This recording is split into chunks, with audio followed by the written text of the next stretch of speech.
Sumisikat pa lamang ang araw sa ibabaw ng mga nagtataasang gusali sa paligid ng Divisoria, sa puso ng Maynila. Ang hangin ay siksik sa pinaghalong ingay ng mga busina ng jeep, sigawan ng mga tindero na nag-aalok ng kanilang paninda, at ang umuugong na tunog ng mga tricycle na humaharurot sa mga eskinita. Sa gitna ng magulong tanawing ito, isang dalagita ang makikitang maingat na nagtutulak ng isang maliit na kariton, puno ng mga bunto ng plastik na bote at mga lumang karton. Ang kanyang damit ay gusgusin at ang kanyang mukha ay puno ng alikabok, dahilan upang pagmasdan siya ng mga tao nang may awa o simpleng iwasan na lamang. Siya si Lyra.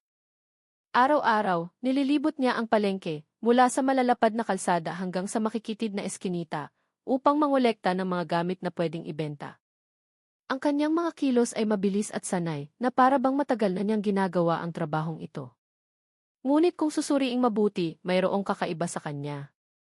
Ang kanyang mga titig ay matalas. Sa tuwing hihinto siya sa harap ng isang tindahan o pagmamasdan ang mga tao sa paligid, ang kanyang mga mata ay tila nag-aaral, nagtatala at nagsusuri. Walang sinuman ang nakakaalam na si Lyra ay hindi isang ordinaryong mangangalakal. Siya ay isang batang intel officer mula sa isang espesyal na unit ng Philippine National Police na kasalukuyang nasa isang undercover na misyon. At ang misyon niya ay lubhang mapanganib. Iniimbestigahan niya ang isang sindikato ng human organ trafficking na nag-ooperate sa paligid ng Divisoria at sa mga paupahang bahay sa likod ng terminal ng bus. Sa mga nagdaang buwan, dumami ang ulat ng mga nawawalang tao, lalo na ang mga batang kalye at mga kababaihang mahihirap. Nahihirapan ang mga pulis na pasukin ang sindikato dahil ang mga miyembro nito ay nagtatrabaho ng malinis at madulas. Mayroon lamang isang lead. Isang impormante ang nagsabi na ang leader ng sindikato ay madalas na nakikipag-ugnayan sa mga mangangalakal na nagtatrabaho sa lugar ng Divisoria. Mula roon, sinimulan ang undercover operation, at si Lyra ang napili dahil sa kanyang batang itsura at mukhang inosente. Noong umagang iyon, huminto si Lyra malapit sa isang lumang karenderya sa isang sulok ng palengke. Ibinaba niya ang kanyang sako at umupo sa isang lumang bangkong kahoy. Isang matandang babae na nagtitinda ng kanin na nakabalot sa dahon ng saging ang bumati sa kanya. Lyra, himala at hindi mo kasama sina Tonyo at Mina. Karaniwan ay sabay-sabay kayong umiikot. Ngumiti si Lyra ng bahagya. Pumunta po sila sa bandang terminal, Aling Nena. Dito po muna ako maghahanap. Sabi po kasi maraming bote sa likod ng mga tindahan. Tumango ang matanda. Sige, pero mag-iingat ka, ha? Marami ng kakatwang tao ngayon. May balita nga na 2 mangangalakal ang hindi na nakauwi mula pa noong 1 linggo. Tumingin si Lyra sa kanya, pinipilit na itago ang kanyang interes. Talaga po, Aling Nena? Sabi ng matanda, huli raw silang nakita sa gabi, doon sa likod ng lumang bodega. Hindi na malaman kung bakit nawala. Nagkunwari si Lyra na nagulat, ngunit sa kanyang isipan ay agad niyang itinala ang impormasyon. Lumang bodega sa likod ng palengke. Baka iyon na ang lugar, bulong niya sa sarili. Habang humihigop ng murang kape sa isang basong plastik, tahimik na pinindot ni Lyra ang isang maliit na aparato sa ilalim ng mesa. Hugis ito ng posporo, ngunit sa katotohanan, ito ay isang audio recorder at gate signal na direktang konektado sa monitoring post ng kanyang team. Itinala niya ang mga coordinate at isinave ang recording ng kanilang pag-uusap. Ilang mga nagtitinda sa paligid ng karenderya ang sumulyap sa kanya nang may paghamak. Isang lalaking may maikling buhok at nakasuot ng leather jacket ang bumulong pa sa kanyang kasama. Hoy, mukhang bago yung batang mangangalakal na yan. Ang lakad, hindi parang tunay na namumulot ng basura. Ah, baka dayo lang. Hayaan mo na, sagot ng kasama habang humihitit ng sigarilyo. Nagkunwari si Lyra na walang narinig, ngunit sa loob-loob niya, siya ay alerto. Ang mga taong tulad nila ay maaaring bahagi ng sindikato. Sa isang undercover na misyon, ang pinakamapanganib ay hindi lamang ang mabisto, kundi ang mapansin ng napakaaga. Pagsapit ng tanghali, pumasok si Lyra sa likurang bahagi ng palengke, isang lugar na bihirang daanan ng mga mamimili. Doon ay may mga bunton lamang ng karton, amoy ng nabubulok na basura, at iilang mga ngalakal na naghihiwalay ng mga plastik. Isa sa kanila, isang matandang lalaki na nagngangalang Mang Cardo, ang tumingin sa kanya ng may pagdududa. Bago ka rito, ne? Taga saan ka? Tanong ni Mang Cardo habang pinupunasan ang kanyang mga kamay na maitim na sa dumi. Yumuko si Lira ng may paggalang. Opo, tay. Galing po akong Batangas. Naghahanap po ng trabaho pero wala pa, kaya namumulot muna. Mag-isa ka lang? Opo. Tinitigan siya ni Mang Cardo ng matagal bago dahan-dahang tumango. Mag-iingat ka lang, ne. Hindi lahat ng mga ngalakal dito ay mabuti. May iba na nagtatrabaho para sa masasamang tao. Nagkunwari si Lira na nalilito. Masasamang tao po, tay? Lumapit si Mang Cardo at bumaba ang kanyang boses. Gusto nilang magpatulong sa mga mangangalakal na magbuhat ng mga gamit. Sabi nila, mga sako lang pero ang totoo, hindi basura ang laman. Minsan. Tao. Napigil ni Lira ang kanyang hininga. Tama, ito na ang direksyon. Ngunit hindi siya maaaring magpakita ng sobrang reaksyon. Umiti lamang siya ng may kaba at sinabing, hindi po ako sasama sa mga ganyang bagay, tay. Tumango si Mang Cardo. Mabuti. Kung kailangan mo ng matutuluyan, dumaan ka lang sa barong-barong ko sa likod ng bodega. Salamat po, tay, mahinang sagot ni Lira. Pagsapit ng hapon, dumilim ang langit. Naglakad si Lira sa isang makitid na eskinita, patungo sa lumang bodega na nabanggit kanina. Ang gusali ay malaki, tuklap na ang pintura, at ang bahagi ng mga pinto nito ay natatakpan ng kinakalawang na yero. Mula sa labas, mukha itong abandonadong gusali. Ngunit alam ni Lira na madalas, ang mga lugar na tulad nito ang nagtatago ng madidilim na lihim. Huminto siya sa likod ng isang bunto ng mga sako at tinitigan ang likurang pinto ng bodega. Dalawang malalaking lalaki ang nakatayo sa harap. Ang isa ay maihawak na sigarilyo, habang ang isa naman ay maihawak na handi-talkie. Paminsan-minsan silang sumusulyap sa paligid na para bang nagbabantay. Nagkunwari si Lira na nangangalakal sa paligid. Bigla, isa sa mga bantay ang tumingin sa kanyang direksyon. Hoy, anong ginagawa mo dyan? Malakas na sigaw nito. Nagulat si Lira at mabilis na itinaas ang kanyang sako. Wala po, kuya. Kumukuha lang po ng bote. Maraming ibang lugar. Huwag kang lumapit dito. Pasensya na po, kuya. Mabilis siyang naglakad palayo. Ngunit sa gilid ng kanyang mata, may napansin si Lira. Isang bakas ng pulang mansa sa lupa malapit sa pinto, parang tuyong dugo. Habang papalayo ang kanyang mga hakbang, binuksan niya ang maliit na communication device sa kanyang tainga at bumulong ng mahina. Target location na monitor na. Bodega sa likod ng Divisoria. May kahina-hinalang aktibidad. Kailangan ng surveillance ngayong gabi. Mula sa kabilang linya, narinig ang mahinang boses ng kanyang commander. Received. Huwag munang gumawa ng kahit ano. Hintayin ang backup ngayong gabi. Copy. Isinara ni Lira ang komunikasyon at nagpatuloy sa paglalakad kasama ang kanyang kariton. Ngunit sa kanyang puso, nagsimulang tumubo ang isang pakiramdam ng kaba. Sinasabi ng kanyang kutob na may mangyayari ng mas mabilis kaysa sa inaasahan. Gabi na. Ang mga ilaw sa palengke ay madilim na, at ang natitira na lamang ay ang tunog ng mga kuliglig at ang mga yabag ng mga mangangalakal na gumagala pa rin. Umupo si Lira sa ilalim ng isang puno malapit sa isang bunto ng mga sako. Nagkukunwaring nagpapahinga, ngunit ang kanyang mga mata ay nakatutok sa lumang bodega. Bandang 10:00 ng gabi, dalawang pickup truck ang dumating ng walang ingay. Mula sa loob, ilang mga lalaki ang nagbaba ng malalaking sako. Mayroong mabigat sa loob. Halata ito sa paraan ng kanilang pagbubuhat, masyadong mabigat para maging basura lamang. Inactivate ni Lira ang maliit na kamera sa kanyang kwintas. Ito na. Kumikilos na sila. Ngunit bago pa siya makakilos, biglang may tumapik sa kanyang balikat mula sa likuran. Napatalon si Lira. Isang lalaking may makapal na balbas ang matalim na nakatingin sa kanya. Anong ginagawa mo rito sa gitna ng gabi? Sinubukan ni Lira na manatiling kalmado. Nangangalakal lang po, kuya. Nangangalakal sa ganitong oras. Tiningnan siya ng lalaki mula ulo hanggang paa. Parang hindi ko pa nakikita ang mukha mo rito. Bumilis ang tibok ng puso ni Lira. Sinubukan niyang magkunwaring walang alam. Bago lang po dito, kuya. Hindi ko po alam na bawal. Hindi agad naniwala ang lalaki. Tinitigan niya ng matalim ang kwintas sa liig ni Lyra. Ano yan? Ah, ito po. Kwintas na pamana ng nanay ko. Bago pa siya makapagsalita ng higit pa, agad na hinablot ng lalaki ang kanyang kwintas at hinila ng malakas.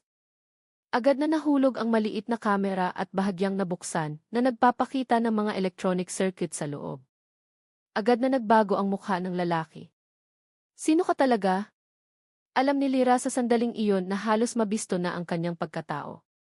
Walang pag-aalinlangan, sinipa niya ang binti ng lalaki at tumakbo ng buong bilis patungo sa isang eskinita. Isang sigaw ang narinig. Hulihin yan! Bilis! Tumakbo si Lyra sa kadiliman ang tahimik na palengke, habang ang tunog ng mga yabag at sigawan ay patuloy na sumusunod sa likuran. Mabigat ang kanyang hininga, ngunit alam niyang ang gabing ito ay simula pa lamang ng lahat. Tumakbo si Lyra ng buong lakas, tinatahak ang madidilim na eskinita sa likod ng Divisoria. Humahabol ang kanyang hininga at ang kanyang dibdib ay tila sasabog. Ang tunog ng mga yabag ng mga humahabol sa kanya ay papalapit na. Sa di kalayuan, narinig niya ang tahol ng mga aso at ang kalansing ng metal nang maisumipa sa isang basurahan. Lumingon siya sandali. 4 na lalaking nakaitim na jacket ang humahabol sa kanya, ay hawak na mga flashlight. Alam ni Lyra na kung mahuhuli siya, tapos na ang lahat. Hindi lang ang kanyang misyon, kundi pati na rin marahil ang kanyang buhay.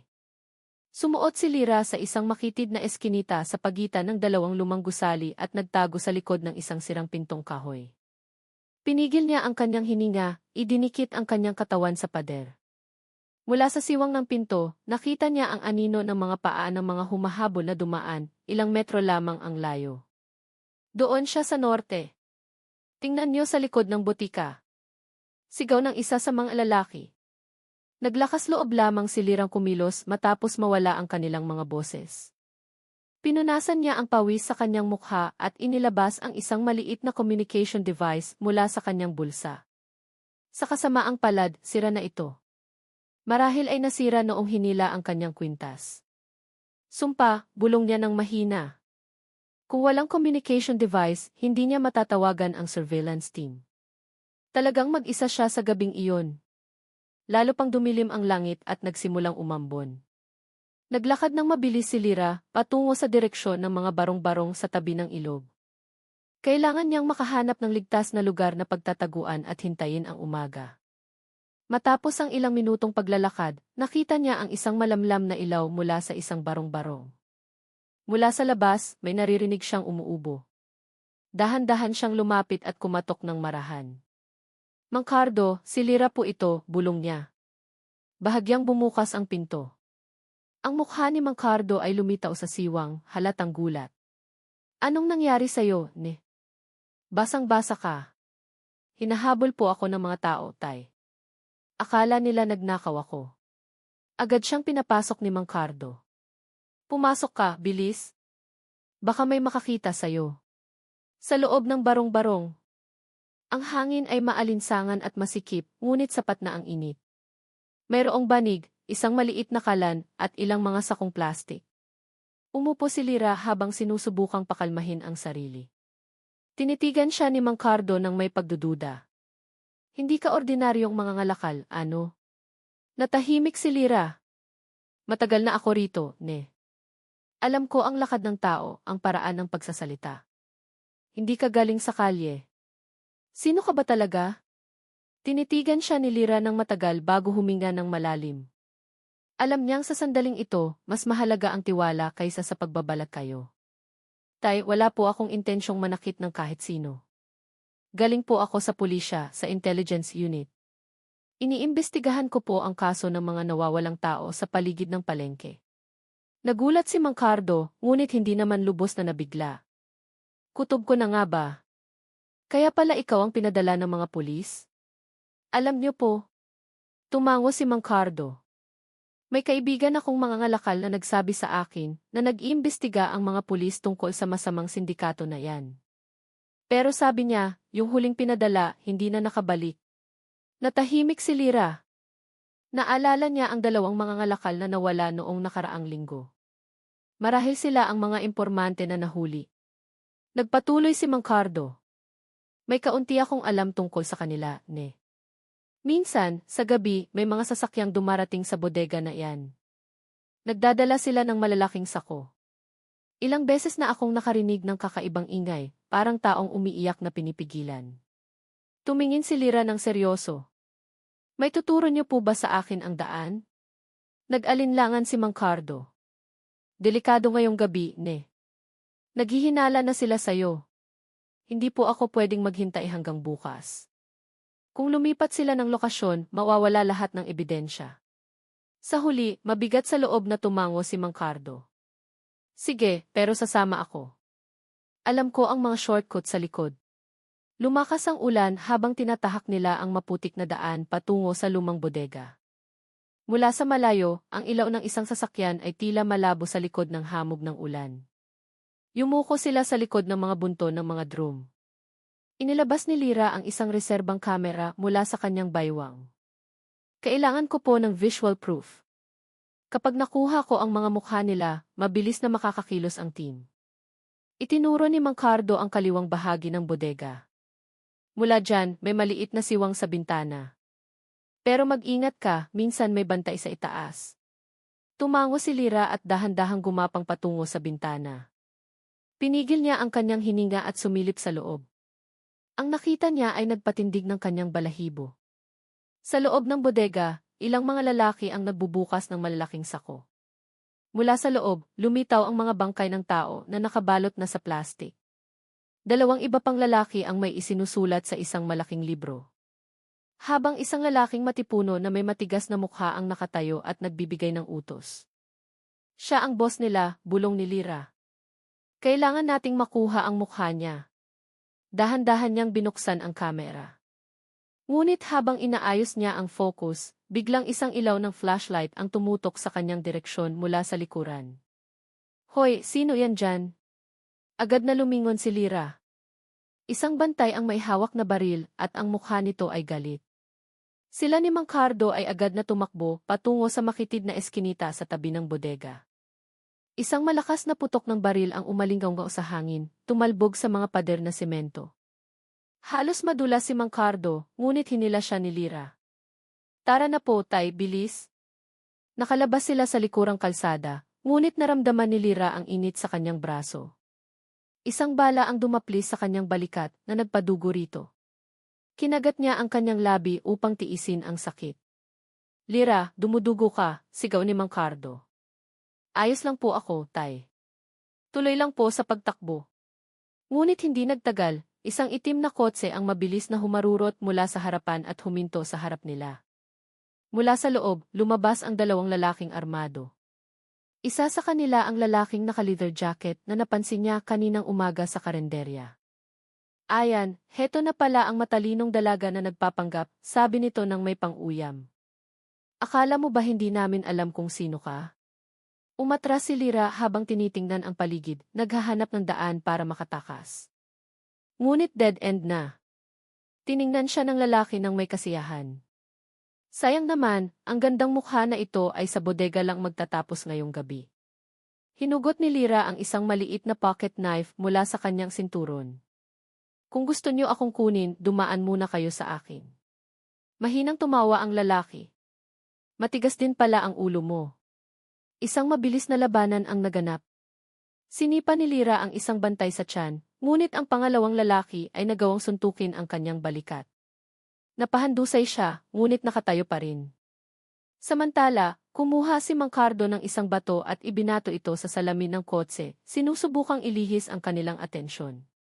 Takbo, Lyra, sigaw niya. Tumakbo si Lyra patungo sa isang makitid na eskinita sa kanan ng kalsada. Muling pumutok ang baril, tumalbog sa mga pader na ladrilyo. Patuloy siyang tumakbo kahit na sobrang sakit ng kanyang balikat.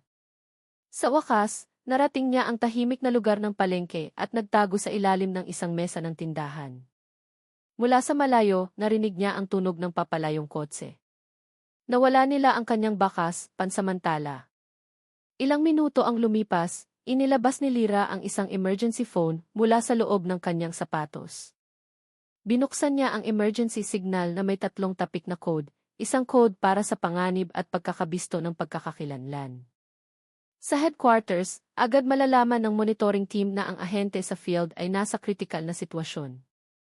Ngunit bago pa siya makapagpahinga, narinig ni Lyra ang mahinang mga yabag na papalapit. Mayroong nanggagaling sa anino ng palengke. Inayos niya ang kanyang sarili, handang lumaban. Ngunit ang lumitaw ay si Coronel Dante, ang pinuno ng kanilang intel team. Lyra, mahina niyang sabi. Ayos ka lang ba? Huminga ng maluwag si Lyra. Alam na po nila ang pagkakakilanlan ko, Coronel. Pero nakuha ko po ang video. Tumango si Coronel Dante. Ipadala mo ang file ngayon. Kailangan natin silang mahuli bago mag-umaga. Ibinigay ni Lyra ang mini-camera na gumagana pa. Nandito po lahat. Itinatago nila ang mga biktima sa loob ng bodega. Pero mahigpit ang bantay. Mabilis na sinuri ni Coronel Dante ang file at tumingin sa kanyang mga tauhan. Sasalakayin natin sila ngayong gabi. Lyra, sasama ka. Pero sa ligtas na posisyon. Sapat na ang katapangan na ipinakita mo ngayong gabi. Tumingin si Lyra sa kanya. Gusto ko pong sumama, Coronel. Alam ko po ang mga pasikot-sikot. Kung urong po ako ngayon, masasayang lang ang lahat ng pinaghirapan natin. Natahimik si Dante sandali bago sa wakas ay tumango. Sige, pero tandaan mo, kapag nagsimula na ang putukan, humanap ka ng daan palabas. Isang oras ang lumipas, tumila na ang ulan. Ang Special Forces team na may kumpletong armas ay kumalat sa paligid ng bodega. Ang tensyon ay ramdam sa hangin. Yumuko si Lyra sa likod ng mga bunto ng drum. Pinapanood ang mga kriminal na abala pa rin sa paglilipat ng mga sako. Nakilala niya ang lalaking nagturo sa kanya ng baril kanina. Ngayon, nagbibigay siya ng utos sa harap ng pinto. Nagbigay ng senya si Coronel Dante. 3.2, 1. Go! Isang stun grenade ang sumabog. Pulis! Itaas ang mga kamay. Nagpalitan ng putok. Nabasag ang mga ilaw sa bodega at napuno ng sigawan ang hangin. Sinubukan ng mga kriminal na lumaban, ngunit mas mabilis ang mga pulis. Tumakbo si Lyra papasok kasama ang 2 miyembro ng team. Natagpuan niya ang ilang biktima na buhay pa sa isang silid sa likuran. Nakatali ang kanilang mga kamay. Kalma lang, pulis kami. Ligtas na kayo, sabi niya habang tinatanggal ang mga tali isa-isa. Ngunit mula sa hagdanan, lumitaw ang lalaking naka-leather jacket na may baril na nakatutok sa kanya. Galit ang mukha nito at may dugo sa gilid ng kanyang sentido. Huminto ka o babarilin kita. Natigilan si Lyra, ngunit matalas ang kanyang tingin. Hindi ka aabot. Sa isang iglap, isang putok ang narinig. Ang katawan ng lalaki ay bumagsak sa sahig. Si Coronel Dante ay nakatayo sa likuran, umuusok pa ang kanyang baril. Magaling, Lyra, mahina niyang sabi. Huminga ng malalim si Lyra. Nanginginig ang kanyang katawan dahil sa adrenaline. Ilang oras ang lumipas, nagsimula ng sumikat ang araw. Nahuli ng mga pulis ang 7 miyembro ng sindikato, kasama na ang kanilang leader. Maraming biktima ang nailigtas. Nakaupo si Lyra sa pintuan ng bodega, pinapanood ang pagsikat ng araw. Nakabenda ang kanyang balikat, ngunit may maliit na ngiti sa kanyang labi. Lumapit si Mang Cardo ng dahan-dahan. Kahanga-hanga ka, ne. Kung hindi dahil sa'yo, marami ang hindi maliligtas. Tumingin si Lyra sa kanya ng mailambing. Ginagawa ko lang po ang trabaho ko, tay. Pero kung hindi rin po dahil sa tulong nyo, baka hindi na ako buhay ngayon. Ngumiti si Mang Cardo. Sana pagkatapos nito, hindi mo na kailangang magpanggap na mangangalakal ulit. Mahinang tumawa si Lyra. Kung kailangan po ng bansa, baka kailangan ko pa rin pong magpanggap ulit. Tay. Tumayo siya at tiningnan ang kalsada na nagsisimula ng mapuno ng mga bagong dating na tindero. Walang sinuman ang nakakaalam kung ano ang nangyari kagabi. Ang mundo ay bumalik sa normal.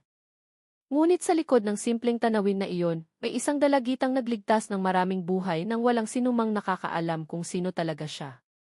3 araw matapos ang raid sa lumang bodega sa likod ng Divisoria. Ang lungsod ay puno pa rin ng balita. Sa telebisyon, dyaryo, at social media, ang balita tungkol sa pagkakabuwag ng sindikato ng human organ trafficking ang naging pangunahing usapan. Sinasabing nailigtas ng mga pulis ang mahigit 20 biktima, na karamihan ay mga mangangalakal at batang kalye. Ngunit sa likod ng lahat ng atensyon, hindi lumitaw ang pangalan ni Lira. Walang sinumang media ang nakakaalam na ang dalagitang mangangalakal na madalas makita sa palengke ay isang mahalagang bahagi ng operasyon. Bumalik siya sa headquarters, sumailalim sa paggamot at pinayuhan ni Coronel Dante na magpahinga muna. Noong umagang iyon, sa isang maliit na silid na nagsisilbing opisina ng Intel team sa Maynila, ang kapaligiran ay tila kalmado. Ilang miyembro ang nagsusulat ng mga ulat habang si Dante ay nagbabasa ng isang makapal na folder. Dumating si Lira na may benda sa braso, nakasuot ng simpleng jacket at maong. Magandang umaga, Koronel. Tumingin si Dante sa kanya at bahagyang umiti. Magandang umaga, Lira. Dapat nasa klinika ka pa. Hindi pa lubos na magaling ang balikat mo. Kung mananatili po ako roon, lalo lang po akong ma-stress, sir. Sagot ni Lira habang umuupo. Gusto ko pong tumulong sa pag-aayos ng mga ulat. Mahinang tumawa si Dante. Matigas talaga ang ulo mo. Pero sige, umupo ka rito. Inilapag niya ang folder sa mesa. Nakuha na natin ang kumpletong datos mula sa investigasyon kagabi. Ang big boss nila ay si Ricardo Vargas, isang dating negosyante ng ospital na tinanggal dahil sa kaso ng korupsyon sa mga medical supplies. Simula noon, binuo niya ang illegal na network na ito para magbenta ng mga organ sa ibang bansa. Kumunot ang noo ni Lira. Kaya pala siya ang nagpupondo sa lahat ng ito. At ang masamang balita, maliit na bahagi pa lang nila ang nahuli natin. Mayroon pa silang ibang mga network na aktibo sa Cebu at Davao. Si Vargas ay may malakas na koneksyon sa mga nasa loob. May indikasyon na ilang lokal na opisyal ang nagpoprotekta sa kanya. Tumingin si Lira ng seryoso. Ibig sabihin, hindi pa tapos ang kasong ito. Tumango si Dante. Tama. Pero kailangan natin ng matibay na ebidensya para umakyat sa mas mataas na antas. Kaya dapat manahimik ka muna tungkol sa iyong papel sa operasyon kahapon. Kung malaman nilang buhay ka at isang mahalagang saksi, malalagay ka sa panganib. Huminga ng malalim si Lira. Alam niya ang kahihinatnan. Ang mundo ng intelligence ay hindi lugar para magpakitang gilas, kundi para itago ang katotohanan hanggang sa tamang panahon. Pagsapit ng hapon, nagpasya si Lira na bumalik sa palengke, hindi bilang ahente, kundi bilang isang taong gustong balikan ang lugar kung saan nagsimula ang lahat. Nagsuot siya ng simpleng damit, ngunit sa pagkakataong ito, walang pagbabalat kayo. Iba na ang itsura ng Divisoria. Mas mahigpit ang mga security guard, at ang ilang bahagi na dating madilim ay may mga bagong ilaw na. Pinag-uusapan pa rin ng mga tao ang nangyari sa bodega. Sabi nila, may mga bangkay daw doon dati, bulong ng isang tindera. Nakatatakot. Kaya pala maraming nawawalang tao. Naglakad lang si Lira palampas sa kanila, bahagyang nakangiti. Huminto siya sa karenderya kung saan siya madalas umupo noon. Nakilala siya ng matandang nagtitinda ng kanin. Ay, ikaw pala yan. Ang tagal mong hindi nagpakita, ne. Sabi nila lumipat ka na raw. Tumango si Lira. Opo, aling nena. Nagtrabaho po ako sa probinsya. Tiningnan siya ng matanda ng may pag-usisa. Narinig ko, yung nakabuwag daw sa kaso na yan, mga pulis. May tumulong din daw na mga ngalakal, tama ba? Tumingin si Lira sa kape sa kanyang harapan. Opo, aling nena.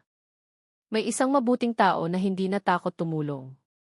Bumuntong hininga ang matanda. Sana bigyan ng magandang biyaya ng Diyos ang taong iyon. Dahan-dahang tumango si Lira. Sa kanyang puso, alam niyang hindi lang iisa ang taong iyon. Nariyan si Mang Cardo, ang mga biktima na naglakas loob na magsalita, at ang team na nagtrabaho ng walang atensyon ng media. Pagsapit ng gabi, pumunta si Lira sa maliit na barong-barong sa tabi ng ilog, kung saan nakatira si Mang Cardo. Mayroong manipis na usok na lumalabas mula sa kalan. Kumatok siya ng marahan. Mang Cardo. Bumukas ang pinto. Ang matandang mukha ay lumitaw na may mainit na ngiti. Lira, sa wakas dumating ka rin. Akala ko nakalimutan mo na ang daan dito. Paano ko po malilimutan, tae, sagot niya habang pumapasok. Umupo sila sa banig. Naghain si Mang Cardo ng mainit na tsaa. Tahimik na ulit ang syudad ngayon. Pero minsan, binabangungot pa rin ako tungkol sa gabing iyon. Tiningnan siya ni Lira ng may awa. Ako rin po, tay. Pero ang mahalaga, ligtas na tayo.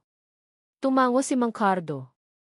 Dumating ang mga pulis kahapon, nagbigay ng balita na magtatayo raw sila ng isang shelter para sa mga batang kalye dito.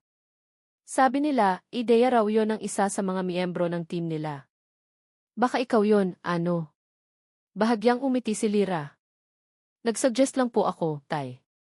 Para may mas ligtas na lugar ang mga bata, hindi na sila maging target. Tiningnan siya ni Mang Cardo ng may paghanga. Bata ka pa, pero malaki ang puso mo. Kailangan ng mundo ng mga taong tulad mo. Nahihiyang umiti si Lira. Ginagawa ko lang po ang trabaho ko, tay. Pero ipinapangako ko, kung may isa pang misyon, babalik ako rito. Hindi pwedeng maging lugar ng takot ang Maynila para sa mga maliliit na tao. Ilang araw ang lumipas, sa police headquarters, nagkaroon ng closed-door meeting si Coronel Dante, kasama ang ilang matataas na opisyal. Sa screen, makikita ang larawan ni Ricardo Vargas at ang mapa ng network na umaabot mula Maynila hanggang Davao. Nakatanggap ang team natin ng bagong impormasyon mula kay Lira, sabi ni Dante. Si Vargas ay may contact sa Port of Manila. Madalas nilang gamitin ang mga bangkang pangisda para ipadala ang mga organ sa ibang bansa. Kailangan natin ng isa pang undercover operation. Ngunit sa pagkakataong ito, mas mapanganib. Tumingin sa kanya ang isang opisyal. Sino ang mapagkakatiwalaan natin para sa ganitong kalaking operasyon? Tumingin si Dante sa screen ng ilang segundo bago sumagot. Mayroon na akong tao para dyan. Lahat ng mata ay nakatuon sa kanya. Sino? Bahagyang umiti si Dante. Si Lira. Napatunayan na niya ang kanyang sarili. Natahimik ang silid sandali bago tumango ang isa sa mga opisyal. Sige, ihanda ang lahat ng tahimik. Huwag hayaang kumalat ito sa media. Noong gabing iyon, nakatayo si Lira sa maliit na balkonahe ng headquarters, pinagmamasdan ang mga ilaw ng lungsod mula sa malayo. Nagsisimula ng gumaling ang sugat sa kanyang balikat, ngunit malinaw pa rin sa kanyang isipan ang alaala ng gabing hinabol siya. Alam niyang ang mundong ginagalawan niya ngayon ay hindi isang mundong puno ng papuri. Walang magpapasalamat sa kanya ng direkta. Walang parangal. Ngunit sa kabilang banda, bawat buhay na nailigtas ang dahilan kung bakit siya naririto pa rin. Lumapit si Coronel Dante mula sa likuran. Sigurado ka bang gusto mong magpatuloy, Lira? Ang susunod na operasyon ay mas mabigat. Hindi natin alam kung sino ang kaibigan o kalaban. Lumingon si Lira ng may kalmadong ngiti. Pinili ko na po ang daang ito, Coronel. Kung urong po ako, sino ang magbabantay sa kanila sa ibaba? Tinitigan siya ni Dante ng matagal at tinapik ang kanyang balikat. Mayroon kang pambihirang katapangan. Pero huwag mong kalimutan ang isang bagay. Ang pagiging intel ay hindi lang tungkol sa tapang, kundi tungkol din sa puso. Minsan, kailangan nating mawala para mabuhay ng payapa ang iba. Tumingin si Lira sa kalangitan. Naiintindihan ko po, sir. At kung sakaling makalimutan ako ng mga tao, ayos lang. Basta't ligtas sila. Kinabukasan, isang bagong balita ang lumabas sa telebisyon. Patuloy pa ring tinutugis ng mga pulis ang utak sa likod ng National Organ Trafficking Network. Hinihinalang may sangkot na mga opisyal. Pinanood ni Lira ang screen habang nag-impake ng isang maliit na bag na naglalaman ng kanyang bagong undercover equipment. Sa bulsa ng kanyang jacket ay nakatago ang isang maliit na kwintas. Ang kamera na muntik nang ikamatay niya. Ngunit ngayon, naging simbolo na ito ng kanyang katapangan. Bago umalis, tumingin siya sa salamin at mumiti. Tapos na si Lira ang mga ngalakal. Ngayon, oras na para kay Lira ang anino. Lumabas siya mula sa headquarters, iniwan ang magulong lungsod na nagsisimula ng maging abala sa umaga. Mula sa malayo, dahan-dahang sumikat muli ang araw sa Maynila, na para bang bumabati sa mga bayaning nagtatrabaho sa katahimikan. At sa gitna nila, may isang dalagitang piniling manatiling anino upang mapanatili ang liwanag ng iba. 2 buwan matapos ang insidente sa Divisoria. Ang pangalan ng Operasyon Anino ay naging mainit na usapan sa hanay ng police intelligence. Karamihan sa network ng organ trafficking ay nahuli na, ngunit isang pangalan ang nakatakas pa rin, si Ricardo Vargas, ang mastermind sa likod ng lahat ng madilim na operasyong ito. Sa loob ng maraming linggo, hinanap ng mga pulis ang kanyang bakas ng walang resulta. Ngunit si Lira, na ngayon ay magaling na, ay hindi mapakali. Sa katahimikan, ipinagpatuloy niya ang kanyang sariling investigasyon. Hindi dahil sa ambisyon, kundi dahil sa isang pakiramdam ng responsibilidad. Masyado na siyang malalim na sumisid para bumalik sa ibabaw bago matapos ang lahat. Isang hapon, nakaupo si Lira sa isang maliit na karenderya malapit sa Port of Manila. Mas maikli na ang kanyang buhok at bahagyang nagbago ang kanyang mukha dahil sa makeup ng kanyang pagbabalakayo. Sa harap niya ay isang dyaryo na may maliit na balita sa likurang pahina, kapitan ng bangkang pangisda, natagpo ang patay sa pantalan, hinihinalang may kaugnayan sa kaso ng organ smuggling. Binasa niya ito ng paulit-ulit. Ang pangalan ng kapitan ay lumitaw sa mga dokumento ni Vargas. Ibig sabihin, aktibo pa rin siyang nag-ooperate sa paligid ng pantalan. Humigop si Lira ng kape at binuksan ang maliit na communication device sa kanyang tainga. Code 27, reporting in. Target location, posibleng nasa cold storage warehouse number 8. Mataas ang aktibidad sa gabi.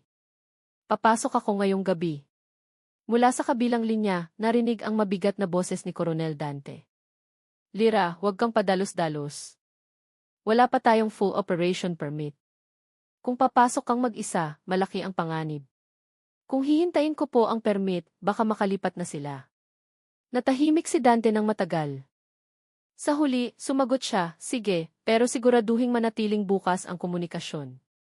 Sa oras na may senyales ng panganib, umatras ka. Copy, Coronel. Pinatay ni Lira ang communication device at tumingin sa langit na nagsisimula ng dumilim. Sa di kalayuan, kumikislap ang mga ilaw ng mga barko. Alam niyang ang gabing ito ay maaaring ang huli niyang gabi sa field. Pagsapit ng hating gabi, nagsuot si Lira ng itim na vest at face mask at sumuot sa bakod ng pantalan. Naglakad siya ng mabilis sa pagitan ng malalaking container na nakatambak, papalapit sa cold storage warehouse number 8. Mula sa siwang ng bakal na pinto, 2 lalaki ang nakitang nagbabantay na may armas. Pinagmasdan niya ang paligid at nakahanap ng isang bakal na hagdan patungo sa bubong. Mula roon, ibinaba niya ang isang maliit na kamera at nagmonitor. Sa loob ng bodega, ilang mga tao ang nakitang naglilipat ng malalaking kahon na naglalaman ng mga organ ng tao na nakapreserba sa yelo. At sa gitna nila, nakatayo ang isang lalaking nakaitim na suit at may uban na sa buhok. Si Ricardo Vargas. Binuksan ni Lira ang kanyang recorder, ngunit bago pa man makapagpadala ng senyales, hindi sinasadyang nasipa ng kanyang paa ang isang maliit na tornilyo. Ang tunog nito ay umalinggaw sa mga pader na bakal. Sino sa taas? Sigaw ng isa sa mga bantay. Agad na gumulong si Lira paatras at tumakbo patungo sa hagdan. Ngunit pagdating niya sa ibaba, 2 lalaki na ang naghihintay sa kanya na may mga baril na nakatutok. Bumaba ka. Itaas ang mga kamay. Nagkunwari siyang sumusuko, at sa isang mabilis na kilos, sinipa niya ang isang ilaw na neon hanggang sa mabasag ito. Naging madilim ang paligid. Sumuot siya sa likod ng isang container at tumakbo patungo sa likurang pinto. Ngunit mula sa kabilang direksyon, lumitaw si Vargas. Kalmado ang kanyang mukha, ngunit matalim ang kanyang mga mata. Akala mo ba makakapaglaro ka patulad ng ginawa mo sa palengke? Ha? Ngayon, mag-isa ka na. Tumingin si Lira sa kanya. Masyado ka nang matagal na naglalaro sa pagdurusa ng mga maliliit na tao. Oras na para huminto. Mahinang tumawa si Vargas. Isa kang batang masyadong naniniwala sa katarungan. Ang mundong ito ay hindi itim at puti, ne. Lahat ng tao ay may presyo. Kung gayon, hindi mo alam kung ano ang pakiramdam ng mabuhay ng walang dangal, matalas na sagot ni Lira. Biglang may mga putok na narinig mula sa labas ng bodega. Dumating na sa wakas ang police team na pinamumunuan ni Coronel Dante. Naging magulo agad ang sitwasyon. Tumakbo si Lira patungo sa gilid na pinto, habang si Vargas ay sinusubukang tumakas sa likurang pinto. Pumasok si Dante habang sumisigaw, Lira, saang direksyon siya? Itinuro ni Lira ang pantalan. Tumakbo silang dalawa sa gitna ng mga sirena at kumikinang ng mga ilaw na pula at asul. Mula sa malayo, nakita si Vargas na sumasakay sa isang maliit na bangka. Pinaandar niya ang makina at nagsimulang lumayo. Kung makakatakas siya, masasayang lahat ng pinaghirapan natin, sabi ni Lira. Walang pag-aalinlangan, tumalon siya sa tubig at lumangway patungo sa bangka. Mataas ang mga alon, malakas ang hangin, ngunit patuloy siyang lumapit. Nang maabot niya ang hulihan ng bangka, umakyat siya at agad na itinutok ang kanyang baril kay Vargas. Huminto ka. Napapaligiran ka na. Lumingon si Vargas na may malamig na ngiti. Akala mo ba mananalo kang mag-isa? Sinubukan niyang bunutin ang baril mula sa kanyang sinturon, ngunit mas mabilis si Lira. Isang putok ang tumama sa kanyang kamay na nagpatumba sa kanya sa deck. Tapos na ang laro, mahinang sabi ni Lira. Ngunit biglang sumabog ng bahagya ang makina ng bangka sa likuran. Marahil ay dahil sa isang ligaw na bala. Mabilis na lumaki ang apoy. Sinubukan ni Lirang hilahin si Vargas palabas, ngunit nasusunog na ang bangka. Bitawan mo ako. Iligtas mo ang sarili mo, sigaw ni Vargas. Kalahati ng kanyang katawan ay nasusunog na. Kinagat ni Lira ang kanyang labi. Kailangan kang mahatulan. Ngunit masyadong mabilis ang apoy.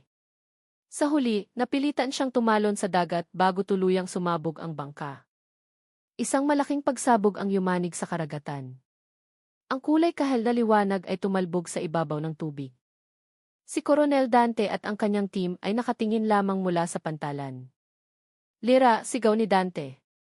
Ngunit ang lumitaw lamang ay mga alon at mga piraso ng kahoy. Ilang oras ang lumipas, natagpuan ng mga otoridad ang mga labi ng nasunog na bangka. Walang buong katawan ni Vargas na natagpuan at si Lira ay hindi rin nakita. Kinabukasan, ang balita sa telebisyon ay naglabas ng headline, Mastermind ng organ trafficking, idineklarang patay sa pagsabog sa Port of Manila, batang intel agent, hinihinalang nasawi sa isang secret operation. Sa headquarters, isang kapaligiran ng pagluluksa ang bumalot sa silid. Tumayo si Coronel Dante sa harap ng isang namiplate na ngayon ay may mga bulaklak at larawan ni Lira na nakangiti sa kanyang sibilyang damit. Hindi lang siya ang pinakamagaling na ahente, kundi isang paalala sa ating lahat, sabi ni Dante sa kanyang team. Na ang tunay na katapangan ay hindi tungkol sa pamumuhay ng walang takot, kundi sa pagkilos sa kabila ng takot. Lahat ng miyembro ay tumayo ng tahimik sa loob ng isang minuto. Ngunit, isang linggo ang lumipas, sa isang nayon ng mga mangingisda sa baybayin ng Batangas, isang dalagitang may maikling buhok ang natagpo ang walang malay sa dalampasigan. Nakasuot siya ng gusgusing itim na jacket at isang maliit na kwintas sa kanyang leg. Tinulungan siya ng mga residente at dinala sa bahay ng isang local nurse. Nang magkamalay, mahina lamang sinabi ng babae, galing po ako sa Maynila. Tiningnan siya ng nurse nang may pagtataka. Ano po ang pangalan niyo, ma'am? Natahimik ang babae ng matagal bago bahagyang ngumiti. Tawagin niyo na lang po akong Lira. Ilang buwan ang lumipas, sa lungsod ng Maynila, ang pangalan ni Lira ay patuloy na naaalala sa hanay ng mga pulis. Bagamat opisyal na idineklarang nawawala sa tungkulin, walang sinuman ang nakakaalam na buhay pa siya, nagtatago sa likod ng isang bagong pagkakakilanlan. Namuhay siya ng simple sa tabi ng dagat, tinutulungan ang mga anak ng mangingisda na matutong magbasa at magsulat. Minsan, kapag gabi, tinitingnan niya ang mga bituin at kinakapa ang maliit na kwintas sa kanyang leg. Marami pa rin ang dapat bantayan, bulong niya. Hanggang isang araw, isang itim na kotse ang huminto sa harap ng kanyang bahay. Mula sa loob, lumabas si Coronel Dante, mas matanda na, ngunit pareho pa rin ang kanyang tingin.